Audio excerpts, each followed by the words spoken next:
market. First of all, aspartame is made up of three things: methanol, which of course is what produces blindness, aspartic acid, and phenylalanine. These are all poisons. Aspartic acid, of course, produces brain lesions. This was known back in the early 1970s. Methanol produces blindness. Phenylalanine is what you see in the brain, and in high dosage it produces trauma. We're not making this all up. The FDA did publish back in, I think it was in the 80s, they did publish the 92 potential side effects of aspartame. And they do, these side effects are quite, are extremely serious. Things like dizziness, problems with balance, abdominal pain and cramps, changes in vision, seizures and convulsions, etc., etc.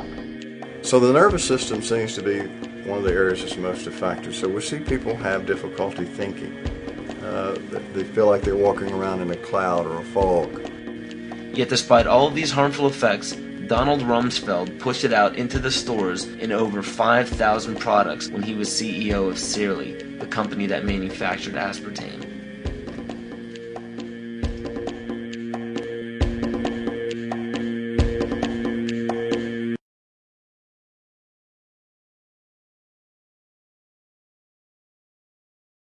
The sustainable goal is the elimination of the middle class. The world cannot support 6 billion people.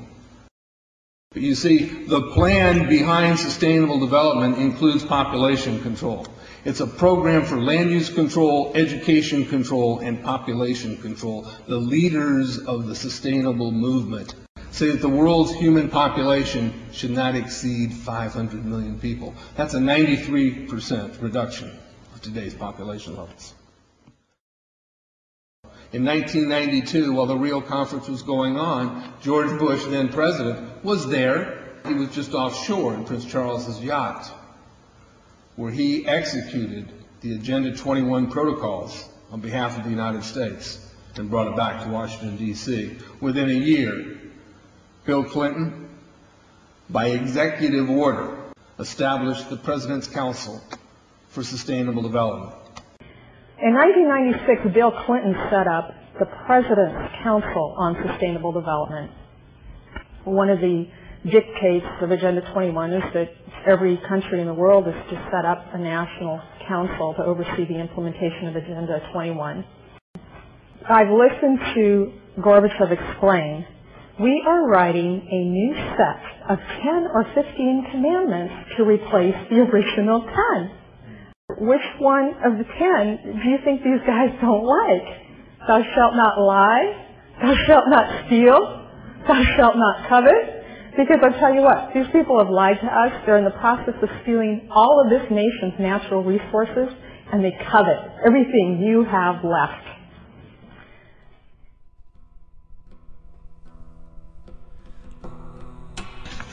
To explain the map, the red are areas that are to be off limits to human beings. If you live there, you won't.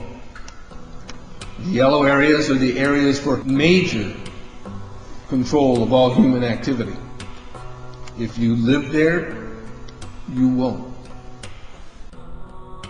The black dots are the smart growth zones. That's where human beings are to be stacked and packed in small living units along rail tracks. The smart growth program ultimately has jobs assigned and children cared for by the state.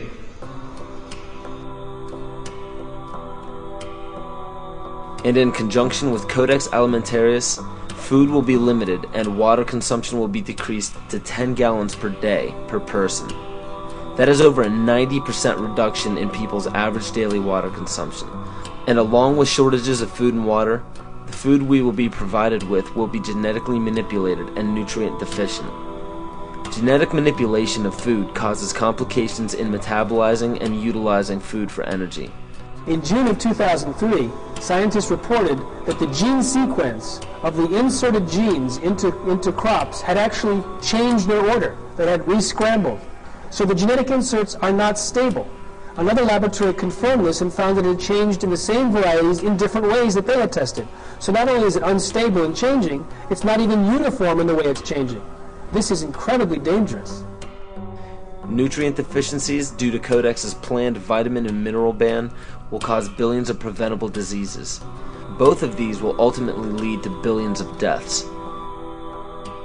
The question is then, how do they do it? How in the world are they getting this agenda from the international level down to the local level?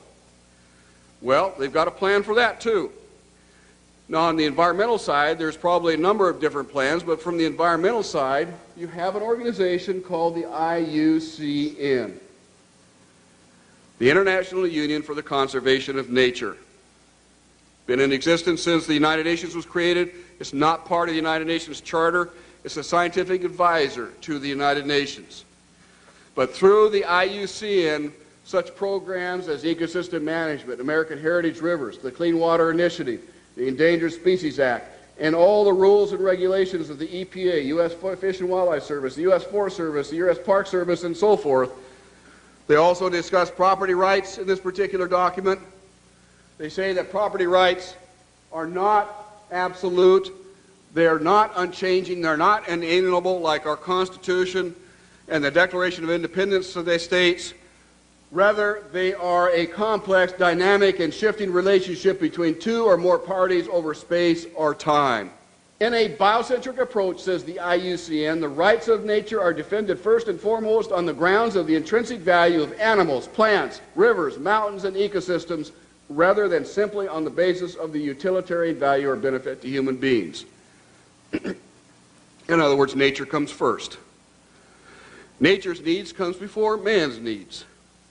In a religious context, it's called pantheism, the belief that nature is God. It goes on to say, even worse, people are then members of a community of beings, like human beings, living and non-living. So a rock is now elevated up to the status of a human being, and they are both equal in the eyes of this belief system.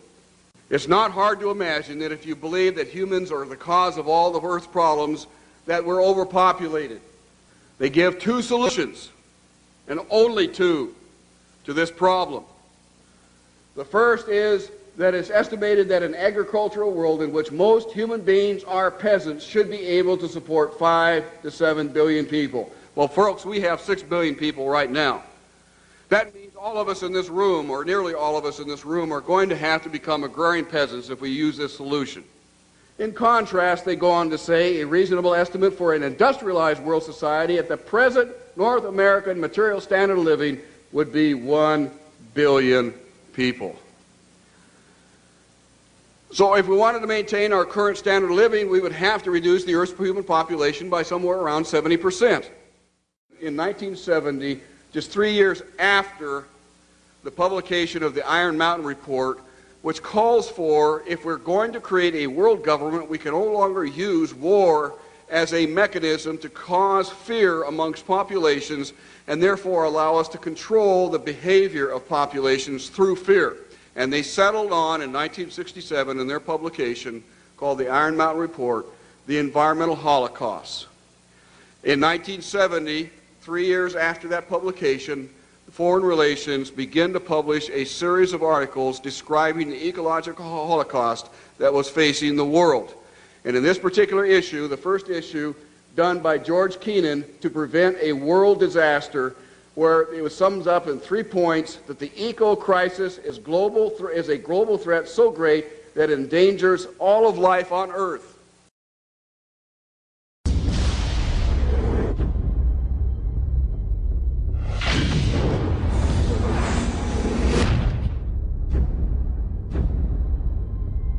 If you look at the 10 hottest years ever measured, they've all occurred in the last 14 years. And the hottest of all was 2005. We are causing global warming.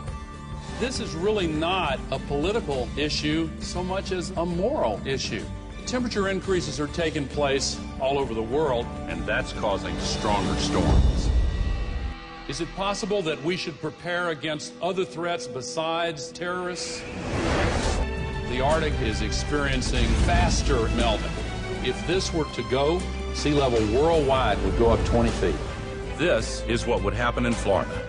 Around Shanghai, home to 40 million people. The area around Calcutta, 60 million. Here's Manhattan. The World Trade Center Memorial would be underwater. Think of the impact of a couple 100,000 refugees, and then imagine 100 million. Those who deny global warming are just flat out wrong. Ellen Goodman from the Boston Globe wrote, let's just say that global warming deniers are now on par with Holocaust deniers.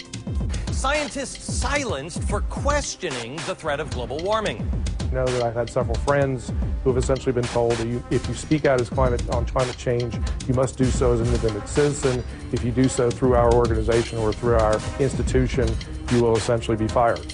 Once you realize how many holes there are in the consensus solution, you may begin to open up your mind to the other side of the global warming debate as a whole.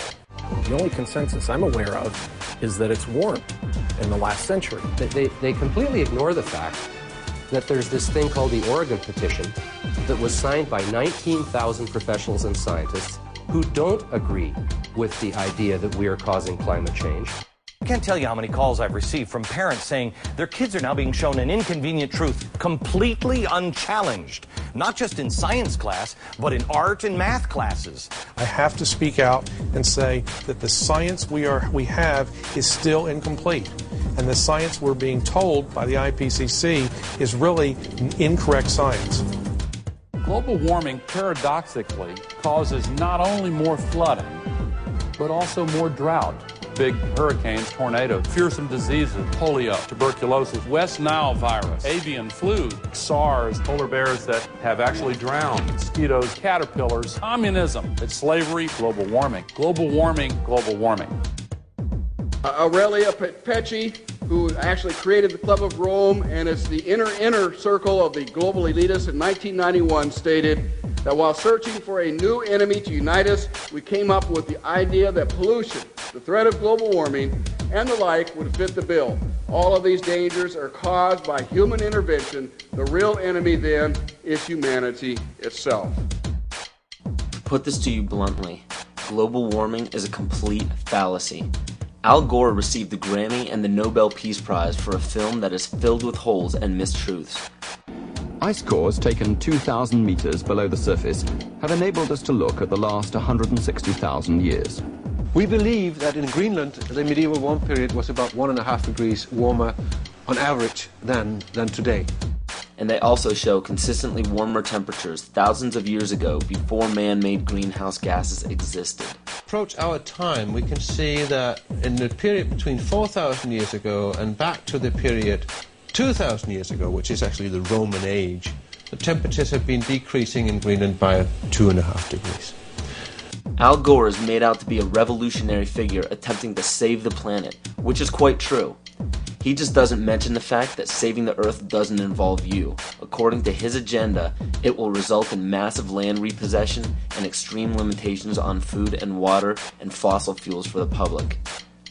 And please note that Al Gore is a sustainable developer. The global warming lie is very popular today because it receives major media coverage and has an attractively titled goal of saving the planet. But how does this tie in with Agenda 21? The result of the 1992 Earth Summit Conference in Rio de Janeiro was the Kyoto Treaty. The Kyoto Treaty states that every country must drastically reduce the use of fossil fuels by mandate of the United Nations. Concentrations of greenhouse gases in the atmosphere are at their highest levels in more than 200,000 years. If the trend does not change, scientists expect the seas to rise 2 feet or more over the next century. Island chains such as the Maldives will disappear from the map unless we reverse the predictions. Thank you very much. And as of June 2007, 172 nations and other government entities have ratified the treaty. And if you were wondering how this ties into putting the Earth's priority above human survival in accordance with pagan beliefs, every country's deadline for the implementation of Agenda 21 and the Kyoto Treaty is in 2012.